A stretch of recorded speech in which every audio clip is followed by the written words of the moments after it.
My name is Craig Ritchie and I'm Professor of Psychiatry of Aging at the University of Edinburgh. And I'm also the Director of Brain Health Scotland, as well as being Chair of the Scottish Dementia Research Consortium. My background has been working both as a clinician, as a psychiatrist, people with Alzheimer's disease and other forms of neurodegenerative disease for, the last 20, 25 years. And at the same time working almost, 50-50 with my academic work, which initially started with clinical trials, but has, I guess, maybe in some ways changed also into a more sort of public health policy, epidemiological approach to some of the issues we're facing, particularly around midlife risk of dementia. This is such an important question, and that's why I've always favoured using the term early detection rather than early diagnosis, because I think what we're trying to do is we're trying to detect changes in the brain which are decades away from a diagnosis of a dementia syndrome, are probably even decades away from developing overt symptoms that have a day-to-day impact, an impact on day-to-day life.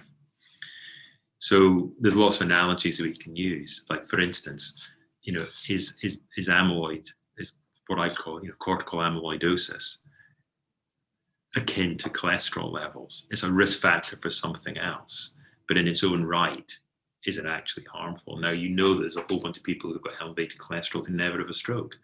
So therefore, there's going to be a whole bunch of people who've got elevated cortical amyloidosis who never go on to develop a dementia syndrome. Okay, but do you still want to manage that amyloidosis? Because you will by doing so reduce the probability of them developing a dementia syndrome 20 or 30 years from there. Well, I think the answer is, with consent, is yes. And how you have that conversation is something that we need to learn through experience. So now, today, I would imagine if you said to somebody, you've got amyloid in your brain, they would automatically think that's synonymous with a dementia diagnosis. It is not. Okay, I think we need to change the language around this. We also need to change the way we communicate these things so that people in brain health services, for instance, can be told you've got these changes in your brain.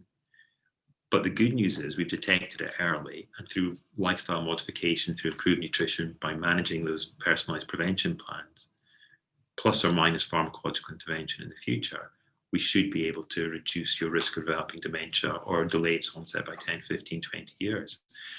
So how we have these conversations is critically important. And I don't think we can learn how to have those conversations until we actually do it. But the other important element to that is that if we collect data in these services, we'll be able to answer those questions in the future, in the near future.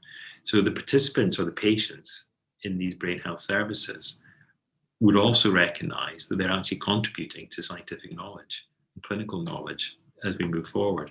And that's a new way of doing things. We don't have to do all these things in cohort studies and try and get Cochrane reviews out there that tell you this is the likelihood ratio or this is the positive predictive value. We can also generate that data in the real world.